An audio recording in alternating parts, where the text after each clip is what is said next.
Subscribe कीजिए YouTube channel हैदरवाइज और bell icon के बटन को जरूर दबाइए ताकि अगली वीडियो का नोटिफिकेशन आपको मिल सके। शुक्रिया। गौहर इस वक्त सेठ वसीम अहमद के घर में था, जहां उसने एक पागल नौजवान और एक लड़की को भी देखा था। वसीम अहमद इस वक्त अपने कमरे में एक बिस्तर पर दराज था और उसके करीब ही उसकी महबूबा नीमा बैठी हुई थी। नीमा ने डॉक्टर को फ़ोन कर दिया था। नीमा के होंठों की कुछ सुर्खी वसीम अहमद के होंठों और गालों पर मुंतकिल हो चुकी थी। इतने में एक आदमी अंदर दाखिल हुआ। उसे देखकर सेठ वसीम ने कहा, आओ जाहिद, नदीम को इंजेक्शन दे दिया? वसीम अहमद ने पूछा। हाँ, उसी के पास से आ रहा हूँ, आने वाले ने जवाब दिया। मुझे उसके बारे में बड़ी फिक्र रहती है, वसीम अहमद ने कहा। जब तक मैं जिंदा हूँ आपको उसके लिए फिक्र नहीं करनी चाहिए, जाहिद ने मुस्कुराते हुए कहा और उसकी आंखों में एक मैनी खेज चमक थी। वसीम घबराए हुए अंदाज में नीमा की तरफ देखने लगा, लेकिन नीमा इन दोनों की गुफ्तगू से लाताल्लुक थी। उसकी तरफ से मुतमिन होकर उसने सरजनिश करने वाली नज़रों से जाहिद को देखा और जाहिद मुस्कुराने लगा। मेरा ख्याल है मैं आप दोनों की तन्हाई में मुखिल हुआ हूँ, जाहिद ने कहा। नहीं बैठो, दरअसल मेरी तबीयत में काफ़ी ख़राब हो गई थी। अभी चंद मिनट कबल डॉक्टर नफीस आए थे, अभी वापस गए हैं। जाहिद ने पूछा, खैरियत?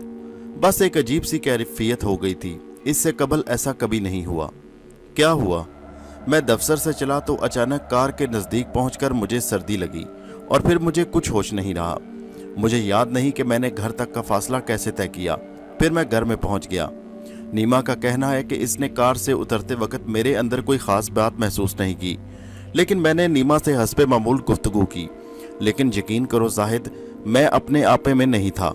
मुझे बिल्कुल नहीं मालूम कि मैंने नीमा से क्या बात की। जाहिद कहने लगा, अजीब बात है। वसीम अहमद ने नीमा की तरफ देखकर बोला, तुम शायद बोर हो रही हो डार्लिंग। हाँ, आज क्लब में बहुत अच्छा प्रोग्राम है और आज ही तुम्हारी तबीयत खराब हो गई। हालांकि दिन भर रेस कोर्स में गुजारने के बाद मैं भी थक गई, लेकिन मेरा क्लब जाने का प्रोग्राम था। अब मैं बहुत थक गई हूँ और गुस्ल करके फ्रेश होने लगी हूँ। हाँ ठीक है, तुम्हारे कुछ लिबास मौजूद हैं, इनमें से कोई लिबास तब्दील कर लो, वसीम अहमद ने कहा और लड़की अपनी जगह से उठकर बाथरूम की तरफ बढ़ गई। वसीम अहमद उसे अंदर जाता हुआ देखता रहा। फिर जब उसने बाथरूम का दरवाज़ा अंदर से बंद कर लिया तो वो सरगशियाना अंदाज में जाहिद से बोला, किसी वक्त तुम हद से बहुत बढ़ जाते हो। क्या मेरी कोई हद है वसीम साहब? जाहिद ने तंजिया अंदाज में पूछा। वसीम अहमद ने जल्दी से कहा, दूसरों के सामने तो एहतियात किया करो, बस जुबान चल जाती है, तुम भी दूसरों के सामने मोहतात रहा करो। भला नीमा के सामने नदीम के बारे में फिक्र जताने की क्या ज़रूरत थी? मैं अपनी पोजीशन साफ रखना चाहता हूँ। नीमा के लिए तो तुम्हारी पोजीशन साफ है, क्योंकि खुद नीमा की पोजीशन साफ नहीं, जाहिद ने मुस्कुराते हुए कहा और वसीम अहमद ने जल्दी से उसका मुंह बंद कर दिया। फजूल बकवास से परहेज़ किया करो, आज तुम्हारी ज़ुबान कुछ ज़्यादा ही चल रही है, वसीम ने मोहब्बत आमेज़ गुस्से से कहा और जाहिद हंसने लगा। वो कुछ पैसे? जाहिद ने कहा। हाँ हाँ, कितने पैसे? चेक लिख दूं? नहीं, नकद, जाहिद ने कहा। तब इस वक्त मेरे पास, वसीम ने सराहने से पर्स उठाकर देखा और उससे कुछ बड़े नोट निकालकर जाहिद की तरफ बढ़ा दिए। तकरीबन 2500 रुपये हैं, बाकी जितने चाहिए सुबह को चेक ले लेना। ठीक है, काफ़ी है, रात का काम चल जाएगा, जाहिद ने उठते हुए कहा और कमरे से निकल गया। गौहर ने एक लम्हे में फैसला कर लिया कि उसे इस आदमी के साथ रहना चाहिए। ये उसे काफ़ी दिलचस्प और ख़तरनाक मालूम हुआ। साफ जाहिर था कि यह वसीम अहमद के साथ मिलकर कोई साजिश कर रहा था। इस खूबसूरत नौजवान को जहनी तवाज़ुन ख़राब करने के इंजेक्शन दिए जा रहे थे और ये वसीम से सिर्फ ना बेतकल्लफ था बल्कि उसे ब्लैकमेल भी कर रहा था। चुनाचे यही काम का था और उसे चेक करना चाहिए था कि वो कौन था। बाहर जाहिद की छोटी सी खूबसूरत गाड़ी खड़ी थी। उसने ड्राइविंग सीट के नज़दीक का दरवाज़ा खोला और गौहर ने पिछली सीट का दरवाज़ा आहिस्ता से खोला, लेकिन उसे बंद करने की आवाज़ जाहिद ने सुन ली थी। बहरहाल उसने कोई तवज्जो नहीं दी और दरवाज़ा बंद कर लिया और फिर कार स्टार्ट करके बाहर निकल आया।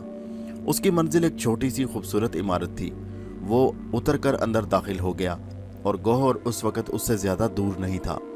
अंदर आकर उसने सिरिंज वगैरह निकाल कर मेज़ पर रख दी और टेलीफोन के नज़दीक पहुँच गया।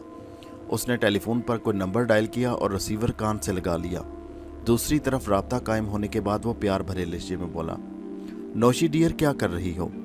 हाँ बिल्कुल, मैं ठीक हूँ, बस तुम्हारी मोहब्बत चाहिए मुझे। हाँ, आज क्लब में खासा प्रोग्राम है, तुम्हारे बगैर क्या मजा आएगा। बिल्कुल बिल्कुल, बस तुम नाराज ना होना डार्लिंग, तुम्हारे लिए ही तो पैसा कमाते हैं। उसने फोन बंद किया और फिर आरामदेह कुर्सी में बैठकर आराम करने लगा। गौहर अब ज्यादा वक्त बर्बाद नहीं करना चाहता था। उसके जहन में बहुत सी उलझनें थी जिन्हें वो साफ करना चाहता था। एक लम्हे के लिए उसने कोई फैसला किया और फिर आगे बढ़ा और जाहिद के सामने पहुंच गया। फिर उसने जाहिद का गिरेबान पकड़ा और ताकत सर्फ करके उसे खड़ा कर दिया। जाहिद बुरी तरह उछल पड़ा। उसने आंखें फाड़ फाड़ कर चारों तरफ देखा।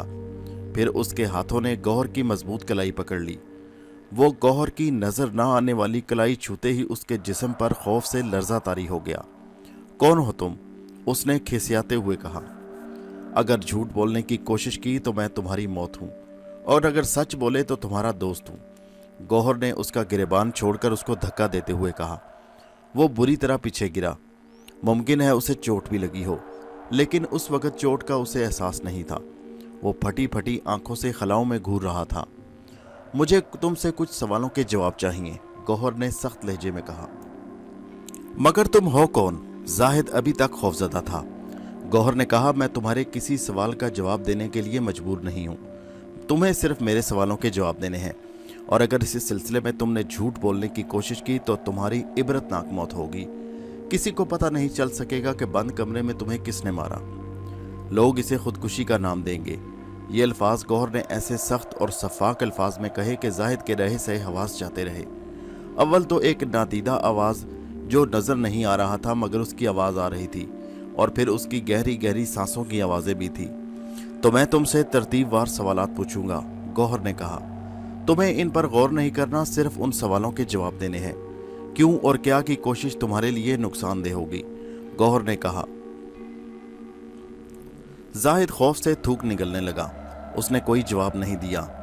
सबसे पहला सवाल गौहर ने पूछा, वसीम अहमद से तुम्हारे ताल्लुकात कैसे हैं? वसीम अहमद? जाहिद ने सरसराते हुए लहजे में कहा। वसीम अहमद के बारे में मालूमात से तुम्हें क्या हासिल? उसने कहा, और गौहर के जोरदार थप्पड़ की आवाज़ पूरे कमरे में गूंज गई और जाहिद कुर्सी से गिरते गिरते बचा। मैं कह चुका हूं, मुझे सिर्फ जवाब दरकार हैं, सवालात नहीं, गौहर ने कहा, और जाहिद की आंखों से आंसू निकल आए। कहने लगा, मैं उसका फैमिली डॉक्टर हूं। अच्छा, नदीम वसीम अहमद का कौन है? वही नदीम जो पागल लड़का है जिसे तुम इंजेक्शन लगाने गए थे। वो कहने लगा, वो उसका छोटा भाई है। क्या वसीम अहमद के वालिद इंतकाल कर गए हैं? हाँ, वालिद साहब इंतकाल कर चुके हैं। अच्छा, देखो जाहिद, मुझे मालूम है कि वसीम अहमद बजाते खुद क्या है। मैं जानता हूँ कि वो इम्पोर्टर और एक्सपोर्टर नाम नेहाद है। असल उसका धंधा स्मगलिंग है। मुझे उससे कोई दिलचस्पी नहीं। फ़िलहाल तो मैं उन दोनों बहन भाइयों के बारे में ज़्यादा जानना चाहता हूँ जो वसीम अहमद की साजिश का शिकार है। मगर मैं बेमौत मर जाऊँगा। अगर वसीम अहमद को इल्म हो गया कि मैंने उसके बारे में किसी को बता दिया है तो वो मुझे अपने घुंडों से मरवा देगा। वो बहुत ख़तरनाक इंसान है, जाहिद ने घबराए हुए लहजे में कहा। दूसरी सूरत तो मैं तुम्हें मार दूंगा, गौहर ने कहा। वसीम अहमद को कौन बताएगा कि तुमने किसे क्या बताया है? जाहिद गर्दन झुकाकर सोचने लगा और फिर बोला, वसीम अहमद एक साजिशी इंसान है। स्मगलरों का पूरा गिरोह उसके कब्जे में है। वो इंतहाई आला पैमाने पर यह कारोबार करता है। इसके साथ ही वो बेहद लालची इंसान है। रुखसाना और नदीम उसके सौतेले बहन भाई हैं, लेकिन वो उनसे बहुत जलता है।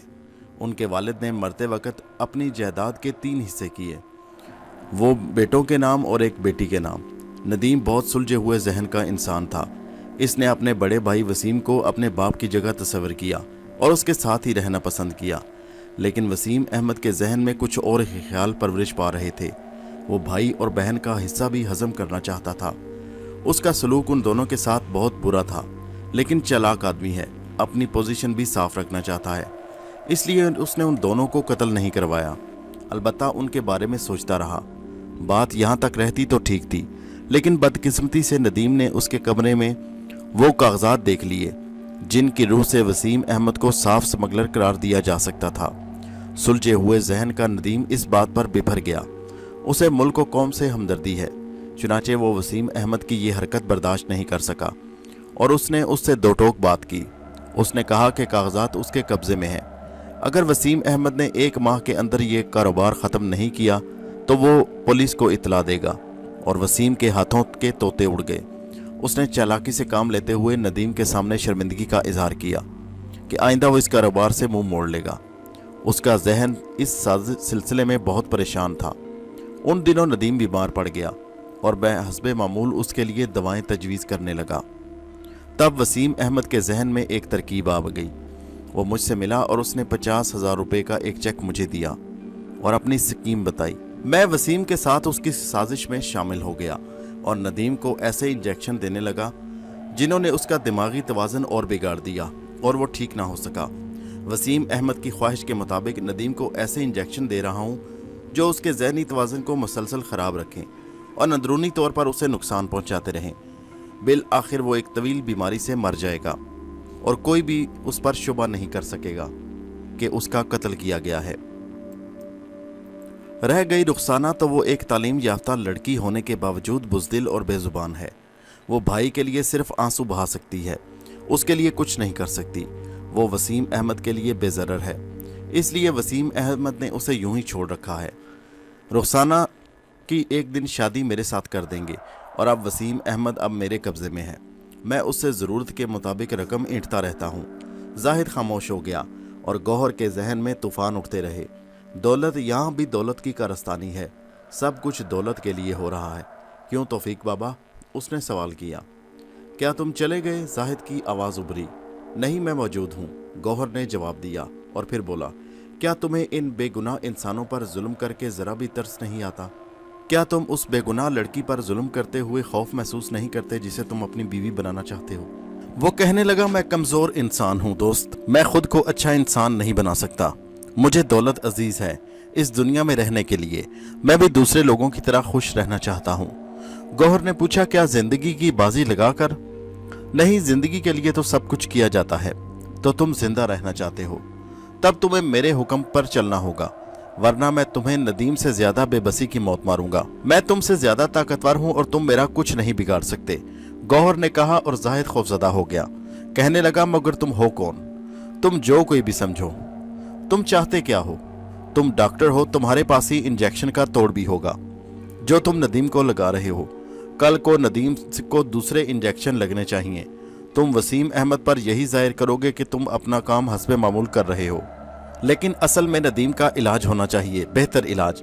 और अगर इस काम के खिलाफ हुआ तो मैं तुम्हारा पीछा नहीं छोड़ूंगा। अभी तुम मुझसे वाकिफ नहीं, लेकिन आहिस्ता आहिस्ता हो जाओगे। जाहिद खौफजदा आवाज में बोला, हाँ, मैं तुम्हारी हिदायत पर अमल करूंगा। गौहर ने कहा, अच्छा अब मैं चलता हूँ, और फिर खामोश हो गया। जाहिद थोड़ी देर कुर्सी पर बैठा रहा। गौहर एक दूसरी कुर्सी पर बैठकर उसका जायजा लेता रहा। वो जानना चाहता था कि वो उसके जाने के बाद क्या करता है। थोड़ी देर तक जाहिद इसी तरह बैठा रहा, फिर उसने गहरी सांस ली और उठकर टेलीफोन की तरफ बढ़ गया। उसने टेलीफोन का रिसीवर उठाया और वसीम अहमद का नंबर डायल करने लगा। नंबर डायल करने के बाद उसने रिसीवर कान से लगाया और चंद मिनट के बाद दूसरी तरफ से वसीम अहमद की आवाज़ आई। इसने कहा, मैं जाहिद बोल रहा हूँ। वो कहने लगा, कोई ज़रूरी काम है? बेहद ख़ास, लेकिन मैं आपके पास आ नहीं सकता। क्या बात है? सेठ वसीम अहमद के लहजे में हैरत थी। अब गौहर के लिए इंतज़ार करना मुनासिब नहीं था। गौहर ने मेज़ पर पड़ा हुआ चाकू उठा लिया और आहिस्ता चलता हुआ जाहिद के पास पहुंच गया। जाहिद फ़ोन पर बताने लगा, मेरे साथ एक अजीब वाक़या पेश आया है। कैसा वाक़या? दूसरी तरफ से पूछा गया। अभी कुछ देर कबल, जाहिद ने इतना ही कहा था और उसके मुंह से एक चीख निकल गई। गौहर ने चाकू दस्ते तक उसके बाजू में पेवस्त कर दिया। जाहिद के हाथ से रिसीवर गिर पड़ा और वो वहशत ज़दा नज़रों से इर्द गिर्द देखने लगा। ये इब्तदा है डॉक्टर जाहिद, ऐसे चाकू तुम्हारे पेट में भी घुस सकते हैं। तुमने मेरी बात को मजाक समझा था, लेकिन मैं भी ज़िद्दी इंसान हूँ। मैं नदीम की सेहत तुम्हारे हाथों चाहता हूँ और वही होगा जो मैं चाहूँगा। अब मैं हर लम्हा तुम्हारे सर पर सवार रहूँगा, उस वक़्त तक जब तक नदीम तंदुरुस्त नहीं हो जाता। ये मेरा वादा है। देखता हूँ कि तुम कितने चालाक हो। गौहर ने लटके हुए रिसीवर को उठाकर क्रेडल पर रख दिया। जाहिद के हलक से दर्द से कराहें निकल रही थी और वो तकलीफ से बुरी तरह बेबस था। किसी को बुलाकर अपने जख्म की ड्रेसिंग कराओ, मैं तुम्हारी मर्जी से तुम्हें मरने भी नहीं दूंगा, समझे? और उसने जाहिद के बाजू को पकड़कर खड़ा कर दिया और फिर खुद ही जाहिद से बाजू के अंदर गया हुआ चाकू खींच लिया। जाहिद फिर चीख पड़ा और इस दूसरी चीख पर 2 मुलाजिम अंदर घुस आए। उनसे किसी अनजाने हादसे का जिक्र करो, गौहर ने जाहिद के कान में कहा। बैंडेज केस जल्दी लाओ, जाहिद ने बाजू से उबलते खून को रोकने की कोशिश करते हुए कहा और मुलाजिम बाहर दौड़ गए। फिर मुलाजिमों की मदद से जाहिद ने अपने बाजू पर बैंडेज की, जिससे उसका चेहरा सफ़ेद पड़ रहा था। बैंडेज करने के बाद वो एक कुर्सी पर दराज हो गया और आंखें बंद कर ली। मुलाजिम कमरे से चले गए। क्या हाल है डॉक्टर जाहिद, अब दूसरी कोशिश कब करोगे? गौहर ने पूछा। वादा करता हूं मैं तुम्हारे कहने पर अमल करूंगा और अब कोई चालाकी नहीं दिखाऊंगा। थोड़ी देर बाद मुलाजिम ने इतला दी सेठ वसीम साहब आए हैं। उसने कहा उन्हें भेज दो। थोड़ी देर के बाद वसीम अहमद अंदर दाखिल हुआ। परेशानी से कहने लगा, क्या हुआ? बस यार ऐसे ही एक हादसा हो गया था, जाहिद ने कमज़ोर आवाज़ में कहा। एक चाकू खुला हुआ कुर्सी के एक तरफ रखा था। मैं फ़ोन करते करते खिसका तो वो मेरे बाजू में पेवस्त हो गया। वसीम अहमद कहने लगा, बहुत अफसोस हुआ। ठीक है, अब बैंडेज कर ली है। तुम कौन से वाक़े के बारे में मुझे फ़ोन पर बताना चाहते थे?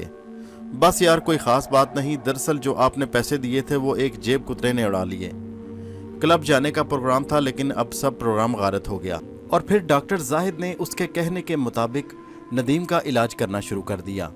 जाहिद को अपनी जान का भी खौफ था। इधर उसने वसीम अहमद के कारनामे आहिस्ता आहिस्ता पुलिस के कानों में डालने शुरू कर दिए। वो कभी शाहिद के हाथों कोई पैगाम भेजता और कभी किसी के हाथों। आहिस्ता आहिस्ता वसीम शहर में मशकूक आदमी की नज़र से देखा जाने लगा और पुलिस आए दिन उसके घर पर छापे मारने लगी और किसी को भी रास्ते से हटाने के लिए जान लेने से भी दुरेक नहीं करता था। मगर वो ना सिर्फ इस मुल्क व कौम का मुजरिम था बल्कि अपने ज़मीर की अदालत में भी मुजरिम था। उसके गिर्द घेरा तंग करना बहुत ज़रूरी था। मगर गौहर फैसला कर चुका था कि वो हर कीमत पर वसीम को राह रास्त पर लाएगा और उसे उसके किए की सज़ा दिलवा कर रहेगा। हर रोज़ आए दिन के छापों से वसीम अहमद तंग आ चुका था। उसके नीचे कई तरह के लोग काम कर रहे थे जो बहुत छोटे दर्जे के थे। गौहर ने आहिस्ता आहिस्ता उनके गिर्द घेरा तंग करना शुरू कर दिया। वसीम अहमद को लाखों करोड़ों का नुकसान होना शुरू हो गया। अब तो नीमा का पता भी साफ हो चुका था। गौहर सेठ वसीम अहमद की कोठी में दाखिल हुआ। कोठी भाएं भाएं कर रही थी। तमाम मुलाजिम सहमे थे। वसीम अहमद आजकल बहुत परेशान था। उधर नदीम अहमद भी आहिस्ता आहिस्ता सेहतयाब हो रहा था। जाहिद अपने आप को बचाने के लिए नदीम का इलाज सही तरीके से कर रहा था। गौहर ने मैनी खेज अंदाज में इधर उधर देखा। उसने देखा नीमा वसीम अहमद के पास बैठी थी और वसीम अहमद के चेहरे पर वहशत के आसार थे। गौहर इत्मीनान से उनके करीब पहुंच गया और फिर वो भी एक सोफे पर बैठ गया। उसने नीमा की शक्ल देखी जिस पर काफ़ी परेशानी के आसार थे। मैं आज वादा लेकर जाना चाहती हूँ, नीमा ने कहा। मैं कह चुका हूँ नीमा, आजकल मैं बहुत परेशान हूँ, मैं किसी से कोई वादा नहीं कर सकता, वसीम अहमद ने सपाट लहजे में कहा। इसका मतलब है तुम मुझे आज तक बेवकूफ़ बनाते रहे हो, मुझसे शादी के वादे के बहाने मुझे लूटते रहे हो और अब मुझे सिर्फ दिल बहलाने का जरिया बनाना चाहते हो। मैं साफ साफ कह चुकी हूँ वसीम, अगर तुमने मुझसे एक हफ्ते के अंदर शादी ना की तो फिर मैं डैडी को इख्तियार दे दूंगी कि वो जहाँ चाहे मेरी शादी कर लें। वसीम अहमद गुस्से से कहने लगा, तो मैंने कब मना किया है? जाओ कहीं भी शादी कर लो, मैंने किसी को नहीं लूटा। क्या तुम मुझे अहमद समझती हो? क्या तुम्हारे ख्याल में मैं गधा हूँ? क्या मैं नहीं जानता कि तुम अपने बाप के कहने पर ही मेरे पास आई हो? तुम्हारे बाप ने क्या तुम्हारे जरिए लाखों रुपए नहीं कमाए? नीमा उसकी बात सुनकर गुस्से से उठ खड़ी हुई। कहने लगी, मेरे बाप ने तुमसे चाहे कुछ भी फ़ायदा उठाया हो, लेकिन मैं तुमसे सच्ची मोहब्बत करती थी। मुझे नहीं मालूम था कि तुम इतने संग दिल और इतने कमीने इंसान हो। काश मेरे बाप ने तुमसे जो कुछ कमाया है मैं उसे वापस कर सकती। मैं अब जा रही हूँ और कभी नहीं आऊँगी। वो चली गई। वसीम अहमद का कारोबार सारा ठप हो गया। उधर नदीम भी तकरीबन सेहतयाब हो चुका था। इधर गौहर ने नदीम अहमद को भी अपना दोस्त बना लिया। पहले वो भी अनजानी और गैबी आवाज़ से बहुत परेशान हुआ, मगर जब उसे सारी सूरत हाल का इल्म हुआ तो वो गौहर का बहुत एहसानमंद हुआ। अब उसने नदीम और जाहिद को दबाव डालना शुरू कर दिया कि वो वसीम अहमद के ख़िलाफ़ पुलिस में रिपोर्ट करें। उन्होंने उसके कहने के मुताबिक पुलिस में रिपोर्ट की। नदीम अपने भाई के इस रवैये पर बहुत दिल अफसुर्दा था और दिल से नहीं चाहता था कि वसीम अहमद के ख़िलाफ़ कोई कार्रवाई करे, मगर गौहर ने उस पर दबाव डालना शुरू कर दिया कि तुम्हारा भाई ना सिर्फ तुम्हारा मुजरिम है बल्कि मुल्क व कौम का भी मुजरिम है। उसे अपने भाई के इरादे जानकर बहुत दुख हुआ और फिर पुलिस वसीम अहमद को पकड़कर ले गई। अब वो ندیم کے پاس اکثر بیٹھ کر اس سے کافی دیر باتیں کرتا رہتا اور پھر وہ شاہد کے گھر بھی جاتا۔ اس نے شاہد کو ایک کاروبار ڈلوا کر دے دیا اور اس کی آمدن اچھی خاصی ہو گئی۔ ایک دن اس نے شاہد سے کہا، شاہد تمہاری بہن کو میں اپنی بہن سمجھتا ہوں، کیا تم نہیں چاہتے کہ اس کی شادی کسی اچھے گھرانے میں ہو؟ شاہد جو پہلے ہی اس کے احسانوں تلے دبا ہوا تھا کہنے لگا، میں کیوں نہیں چاہتا؟ تو پھر میں نے اس کے لیے ایک بہت اچھا لڑکا دیکھ رہا ہے جس کی مالی حیثیت بھی بہت اچھی ہے۔ کیا اگر میں اپنی مرضی سے اس کے بارے میں کوئی فیصلہ کروں تو تمہیں تو کوئی اعتراض نہیں ہوگا؟ شاہد کہنے لگا، کیسی باتیں کرتے ہو؟ تم نے مجھ پر اتنے احسانات کیے ہیں کہ میں تم پر کسی صورت شک نہیں کر سکتا۔ اور پھر گوہر کی کوششوں سے ندیم کی شادی شاہد کی بہن سے ہو گئی۔ شاہد وہی نوجوان تھا جو خودکشی کرنے جا رہا تھا، جسے گوہر نے ایک اچھی زندگی حاصل کرنے کے لیے بہت تعاون کیا۔ اور پھر ندیم یعنی اس وسیم احمد سیٹھ کے بھائی ندیم جب صحت یاب ہو گیا، اس کی شادی شاہد کی بہن سے کر دی گئی۔ اب گوہر کا کام یہاں پر ختم ہو چکا تھا۔ ایک مجرم کو وہ سزا دلوا چکا تھا اور ندیم صحت یاب ہو چکا تھا۔ اس نے زاہد کو تعاون کرنے پر سزا دیے بغیر چھوڑ دیا اور اسے ہدایت کی کہ آئندہ بغیر لالچ کے کام کرے اور کسی کے ساتھ اس طرح کا برتاؤ نہ کرے۔ اس نے محض اپنے ذاتی لالچ کے لیے ایک اچھے بھلے انسان کی زندگی خراب کرنی چاہی تھی۔ وسیم احمد اپنے انجام کو پہنچ چکا تھا اور شاہد کا بھی کاروبار چل نکلا تھا اور اس کی بہن کی بھی شادی ہو گئی۔ اب گوہر کا یہاں کام ختم ہو چکا تھا۔ اب اسے یہاں سے نکلنا تھا۔ اور پھر ایک دن وہ شاہد اور زاہد کو بتائے بغیر وہاں سے نکل آیا۔ اس نے ندیم کے ساتھ بھی کوئی بات نہیں کی۔ اگر وہ ان سے کچھ کہتا تو وہ اسے وہاں رکنے کے لیے اصرار کرتے۔ اب ایک مرتبہ پھر وہ سڑکوں پر گھوم رہا تھا۔ اسے کچھ سمجھ نہیں آ رہی تھی کہ کہاں جائے۔ چلتے چلتے وہ لاری اڈے پہنچ گیا۔ اس نے دیکھا کچھ بسیں ادھر ادھر قریبی گاؤں میں جانے کے لیے تیار کھڑی تھیں اور گاؤں کے لوگ ان پر سوار ہو رہے تھے۔ وہ بھی سوچے سمجھے بغیر ایک بس پر سوار ہو گیا۔ آخر وقت تو اسے گزارنا تھا۔ بس تھوڑی دیر کے بعد چل پڑی۔ اس میں کچھ گاؤں کے لوگ سوار تھے۔ راستے میں اترنے والی کوئی سواری نہیں تھی۔ گاڑی تقریباً پونے گھنٹے تک چلتی رہی۔ اب وہ شہر سے باہر نکل آئے تھے۔ گاڑی ایک گاؤں کی طرف جا رہی تھی۔ کچھ دیر بعد وہ گاڑی پکی سڑک سے اتر کر نیچے کچی سڑک پر چلنے لگی۔ تقریباً 2 کلومیٹر چلنے کے بعد گاڑی رک گئی اور تمام گاؤں کے لوگ وہاں اتر گئے۔ اب اس نے ادھر ادھر دیکھا، آس پاس کوئی آبادی نظر نہیں آ رہی تھی۔ تمام لوگ اس کچے راستے پر اتر کر پگڈنڈیوں پر چلنے لگے۔ وہ کچھ دیر کھڑا وہاں لوگوں کو اترتے دیکھتا رہا۔ کچھ لوگ گاؤں سے لائے ہوئے سامان، اپنے روزمرہ کی چیزیں، دال سبزیاں اٹھائے گاؤں کی طرف جا رہے تھے۔ پگڈنڈی پر چلتے ہوئے لوگوں سے اسے معلوم ہوا کہ شاید وہ کسی دور دراز گاؤں کے رہنے والے تھے جس کی آگے یہاں سے گاڑی جانا ممکن نہیں تھا، اس لیے اب انہیں پیدل سفر کرنا تھا۔